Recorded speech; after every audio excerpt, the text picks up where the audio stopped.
So Much Trouble, it's the Drab, Do, Riffs, and Grayson Gilmore before that with I Am a Light. Time now is 11 minutes past 9. The Radio Waymo Breakfast. Live from the New Scientist Labs, Janine Young, newscientist.com. Janine Young joining us from New Scientist Laboratories, Melbourne City. Hello to you, Janine. Good morning, Waymo. How are you? I'm very well this morning, but I've been pondering things, scientific things, as I do every Thursday. I have questions.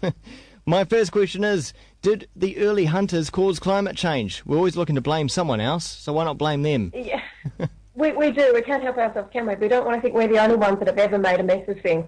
And technically, it actually wasn't us that caused this current problem anyway. It was 2 or 3 generations ago. Okay, yes, early hunters. About 13,000 years ago, there was a mass extinction of large animals such as mammoths and the like in North America. Now, what's interesting is at the time, the level of methane in the air dropped from about 700 parts per billion to 500 parts per billion. Now, methane is a potent greenhouse gas, which means it helps keep the world warm. And shortly after this drop, they found that there was a massive, or they call it a little ice age, but it's pretty massive for the people who were living through it. What coincided with this was a whole bunch of people migrating into North America. And I think that with the clearance and with the killing off of things like the mammoths and the like, they actually did manipulate the climate, because in taking out the mammoths, reducing the methane, reducing warming, they actually created their own little ice age. So it's very likely that, yes, humans have been manipulating the climate basically right from the start. When you think about it, we can't help ourselves. We always have an impact on the planet. Wow, absolutely fascinating. To summarise there, so we killed a bunch of mammoths. When I say we, ancestors, I suppose. Okay. Ape-like ancestors. Killed a bunch of mammoths. Those mammoths not producing any methane. So it caused cooling.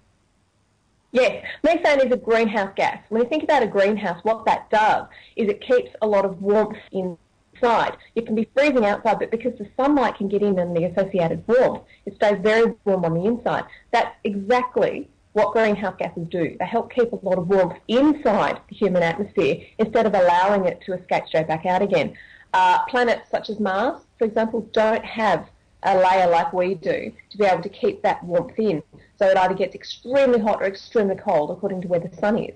So taking away this greenhouse gas, they think, did help contribute to this massive cooling, which was ultimately a little ice age.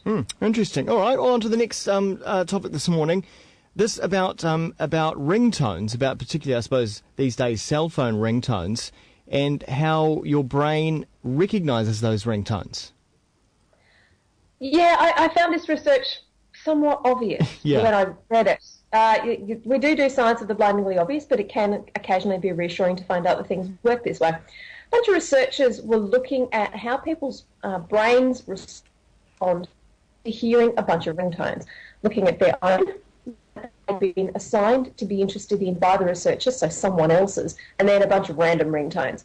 Not surprisingly, when they were looking at the neural patterns, so how people's brains were reacting, the memory formation areas of these people's brains lit up when they heard their own ringtones.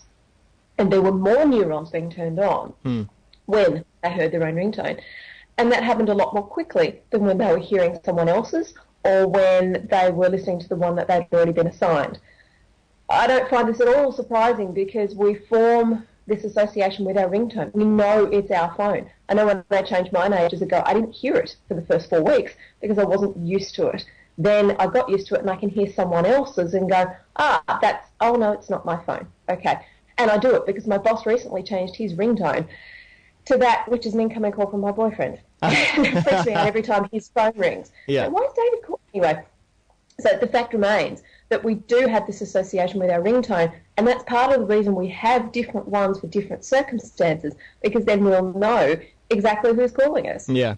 Science is blindingly obvious as far as I can tell, but reassuring that at least their systems work and our brains are functioning the way perhaps they're meant to. And they were actually semi-smart kind of beings on Earth, I suppose, is the conclusion as well. Except when we kill off mammoths, cut down trees and change the climate, yes.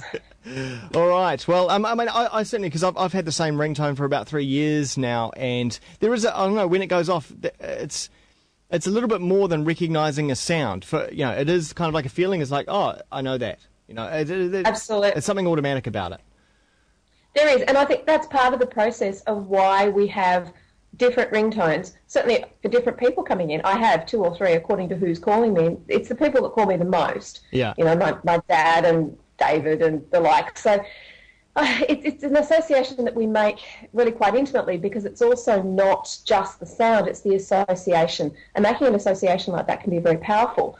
Last week, I think we talked about being able to sing the news to people with Alzheimer's disease. They recalled it a lot more quickly and a lot more accurately than those who just heard things being read to them and didn't have the music behind it. Yeah. It's the same sort of principle. We make that association. It's associated with music.